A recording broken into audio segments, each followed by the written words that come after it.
अध्याय 12 कुलशेखर वृत्तांत. श्रीपादराजम शरणम प्रपद्ये. श्री सुब्बय्या श्रेष्ठी कितीतरी नवीन विषय सहजपणे समजावून सांगत. त्यांच्या सांगण्यानं ऐकणाऱ्यांचा आत्मविकास होत असे. ते सांगत असत की श्रीपाद श्रीवल्लभ साक्षात व्यंकटेश्वर स्वामीच आहेत. कलियुगात तेच कल्की अवतार धारण करणार आहेत. साधारणपणे कालगणनेनुसार कलियुगात 4,32,000 वर्ष आहेत. परंतु सांध्र सिंधू वेदाप्रमाणे कलियुगात 5,000 वर्षांचा काळ लोटल्यावर सामान्य प्रलय होऊन सत्ययुगाची स्थापना होईल. या संबंधात ब्राह्मणांनी सांगितलेली माहिती श्रेष्ठींनी सांगितलेल्या माहितीपेक्षा निराळीच होती. श्वासाचा आयुष्याशी संबंध. कलियुगामध्ये कलीची अंतर्दशा 5,000 वर्षात संपते. त्यानंतर थोडा काळ संधिकाळ असतो. त्यानंतर कलियुगात सत्ययुगाची अंतर्दशा प्रारंभ होते. कलियुगात एकूण 4,32,000 वर्षांचा काळ असला तरी अंतर्दशा, सूक्ष्मदशा, विदशा इत्यादी असतात. हा योगशास्त्र समजणाऱ्यांना कळण्यासारखा विषय आहे. ब्रह्मदेवानं प्रत्येकाला 120 वर्ष आयुष्यमान दिलं आहे. परंतु प्रत्येक व्यक्ती 120 वर्ष जगेलच असं नाही. 120 वर्षात किती श्वास प्रश्वास सामान्य स्थितीमध्ये घेऊ शकतो तेवढे श्वास प्रश्वास दिले आहेत. मन चंचल असणारं, रागीट स्वभावाचं, घाईघाईनं धावणारं, सदैव दुःखात अथवा उदास असणारं, दुष्टपणे वागणारे लोक आपला श्वास कमी वेळात संपवून टाकतात. सर्वात कमी श्वास प्रश्वास घेऊन कासव 300 वर्ष जगतो. अत्यंत चंचल स्वभावाचं माकड अल्पकाळ जिवंत राहतं. श्वास प्रश्वास घेताना आपली सर्व इंद्रिय चांगल्या अवस्थेत असायला हवी. योगीजन वायूचं कुंभक करून श्वास शरीराच्या आतील भागात फिरत राहील असं करतात. त्यामुळे कितीतरी श्वास शिल्लक राहून ते दीर्घ कालापर्यंत जीवित राहतात. मनुष्याच्या शरीरात जीवाणू परिणामक्रमानं बदलतात. श्रीपाद चरित्रामृताच्या पारायणाचं फल. 10 वर्षापूर्वी असलेलं शरीर आत्तासारखं नसतं. जुन्या जीवाणूंच्या ठिकाणी नवीन जीवाणू जन्म घेतात. नवीन शरीर भाग जन्मतो. त्याचप्रमाणे प्राणशक्ती सुद्धा अनेक बदलातून जात असते. जीवनदायक नवीन प्राणशक्ती निर्माण होते. रोगट जुनी प्राणशक्ती नाश पावते. त्याचप्रमाणे मानसिक शक्ती सुद्धा अनेक बदलातून जात असते. जुने भाव बदलून नष्ट होऊन नवीन भाव निर्माण होतात. नवीन जन्मलेल्या मानसिक गोष्टीमध्ये दैवशक्ती, दैवी कृपा प्राप्त करण्याचं सामर्थ्य असतं. त्याद्वारे मन, प्राण आणि शरीर सुद्धा होऊ लागतं. श्रीपाद श्रीवल्लभ चरित्रामृतासारखे ग्रंथ साक्षात परमेश्वर स्वरूप आहेत. या ग्रंथातील प्रत्येक अक्षरामध्ये सिद्धशक्ती, योगशक्ती अंतर्निहित असते. असे ग्रंथ मानसिक रीतीनं, वाचिक रीतीनं अथवा मानसवाचिक दोन्हीमध्ये समन्वय होऊन पठण केल्यानं श्रीपाद प्रभूंचं दिव्य मानस चैतन्य आकर्षित होतं. ग्रंथाचं पारायण करणाऱ्या भक्तांचं शारीरिक मानसिक प्राण, रुग्ण, बाधा, कष्ट या संबंधित समस्त स्पंदनं श्रीपाद प्रभूंच्या मानसिक चैतन्यात विलीन होतात. तिथं ते शुद्ध होऊन दिव्य अनुग्रहपुरित स्पंदनांच्या रूपानं साधकाकडे परत येतात. अशा परिस्थितीमध्ये साधकाला इहपर सुखाची प्राप्ती होते. सत्पुरुषांना अन्नदान केल्याची फळं. ग्रंथाचं पारायण केल्यावर कमीत कमी 11 सत्पुरुषांना जेवू घालावं अथवा त्याच्या खर्चा एवढी रक्कम दत्तक्षेत्रामध्ये दान करावी. सत्पुरुषांना भोजन दिल्यानं साधकाला आयुष्य लाभतं. त्याला अजून थोड्या काळापर्यंत पुरणारं अन्नधान्य अव्यक्त रूपात उद्भवतं.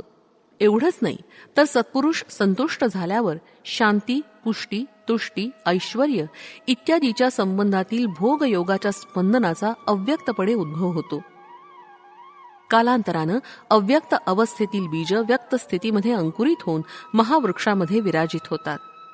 वनवासात असताना द्रौपदीकडून अन्नाचा एक कण स्वीकारून श्रीकृष्ण परमात्म्यानं दुर्वास महर्षी आणि त्यांच्या 10,000 शिष्यांना पोटभर जेवण दिलं.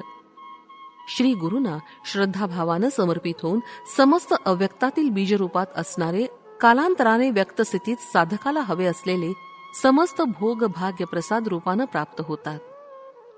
सांदीपनी ऋषींच्या आश्रमात विद्याग्रहण करण्यासाठी राहिला असताना श्रीकृष्ण आणि सुदामा एकदा दर्भ तोडून आणण्यासाठी वनात गेले. श्रीकृष्ण थकल्यामुळे सुदामाच्या मांडीवर डोकं ठेवून ते थोडा वेळ निद्रिस्त झाले. सुदामाला भूक लागली होती.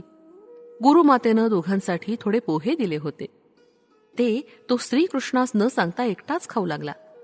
झोपेचं सोंग घेतलेले झोपेतून उठल्याप्रमाणे आव आणून श्रीकृष्ण म्हणाले, सुदामा, भूक लागलीये. घरून येताना गुरुमाऊलीनं मुलांना भूक लागेल म्हणून काही खायला दिलंय का? सुदामानं नाही म्हटलं. श्रीकृष्ण सुदामाला म्हणाले, तू काहीतरी खात असल्यासारखं वाटलं मला. सुदामा म्हणाला, मी विष्णू सहस्त्रनाम म्हणतोय. श्रीकृष्ण म्हणाले, ओहो, असं काय? मला एक स्वप्न पडलं की आपणा दोघांसाठी गुरुमाऊलीनं पोहे दिलेत आणि ते तू मला न देता एकटाच खातोयस. एवढ्यात सुदामा म्हणाला, श्रीकृष्णा, थकलायस ना? त्यातून दुपारची वेळ, यावेळी पडलेल्या स्वप्नांचं काही फळ नसतं असं शास्त्र सांगतं. श्रीकृष्ण स्मितहास्य करून गप्प राहिले. कालांतरानं सुदामा गरीब होऊन अत्यंत भाग्यहीन झाला. त्यानं आपले कष्ट नाहीसे करण्यासाठी कितीतरी वेळा विष्णू सहस्त्रनामाचं पठण केलं, परंतु त्याचा काही विशेष फायदा नाही झाला. शेवटी श्रीकृष्णाचा अनुग्रह झाला. त्यानं सुदामाने आणलेले पोहे खाल्ले आणि त्याला विशेष अशा राजवैभवाचा प्रसाद दिला. श्रीकृष्णानं सुदामाच्या मांडीवर डोकं ठेवून थोडा वेळ विश्रांती घेतली होती. त्याची परतफेड म्हणून सुदामाला आपल्या मांडीवर झोपवून त्याच्या पायातील काटे काढून त्याचे पाय दाबून दिले. कर्मसूत्र किती गूढतेनं कार्य करतं हे प्रभूंनी याद्वारे सूचित केलं. मल्लयुद्धात प्रवीण असणाऱ्यांचा गर्वहरण. श्रीपाद प्रभू 4 वर्षाचे असताना पिठिकापुरममध्ये मल्याळ देशातील एक मल्ल आला. त्याचं नाव कुलशेखर असं होतं. तो सप्तगिरी बालाजीचा भक्त होता. प्रत्येक राज्यातील मल्लयोद्ध्यांना जिंकून जय पताका घेऊन तो पिठिकापुरमला आला. पिठिकापुरमच्या मल्लयोद्ध्यांना आपण कुलशेखरकडून मार खाऊन अपमानित होणार असं निश्चित वाटत होतं. त्या मल्लांपैकी काही जणांचा श्रीपाद प्रभूंवर दृढ विश्वास होता. तेच आपणास या संकटातून सोडवतील या श्रद्धाभावानं ते श्रीपाद प्रभूंकडे गेले आणि त्यांनी शरणागती मागितली. श्रीपाद प्रभूंनी त्या सर्व मल्लांना अभय वचन दिलं. पिठिकापुरममध्ये एक कुबडा युवक होता. तो 8 ठिकाणी वाकडा आणि अशक्त सुद्धा होता. तो काही काम करू शकत नव्हता. तरी त्याला श्रेष्ठींनी पगार देऊन ठेवलं होतं. तो श्रीपादांचा भक्त होता व सतत आपली विकृती दूर करण्यासाठी तो प्रार्थना करत असे. त्यावर श्रीपाद त्या युवकास म्हणजे भीमास म्हणाले होते, योग्य वेळ येताच मी तुझं काम करीन. श्रीपाद त्या मल्लांना म्हणाले, आपला भीम आहे ना, कुलशेखरासमोर जाण्यास तो योग्य आहे. भीमासारख्या आपल्या पाठीशी असताना आपणास काय भय? भीमाची श्रीपाद प्रभूंवर अढळ श्रद्धा होती. ठरल्याप्रमाणे भीम आणि कुलशेखराचं मल्लयुद्ध सुरू झालं. अनेक लोक हा अद्भुत सामना पाहण्यास जमा झाले. कुक्कुटेश्वराच्या मंदिरातील प्रांगणात मल्लयुद्ध सुरू झालं. कुलशेखराच्या प्रत्येक माराबरोबर भीमाचं शरीर बलवान होत होतं. तो ज्या ठिकाणी भीमास मारत होता त्याच ठिकाणी तितक्या जोरात त्याला मार लागत होता. कुलशेखर थकला. भीमाचं कुबड जाऊन तो बलवान झाला. कुलशेखर श्रीपाद प्रभूंना शरण आला. श्रीपाद प्रभू म्हणाले, कुलशेखरा, मानवी शरीरावर 108 मर्मस्थानं असतात. या सर्वांचं ज्ञान तुला आहे. भीमाचा केवळ माझ्यावर विश्वास आहे. मीच त्याचा रक्षक आहे. हे ज्ञान त्याला आहे. तू अहंकारानं फुगला आहेस. आजपासून भीमाची सारी दुर्बलता तुला देतोय. तुला अन्न वस्त्राला कमी पडणार नाही. तुझ्या शरीरातील प्राणशक्ती घेऊन भीम अत्यंत बलवान झालाय.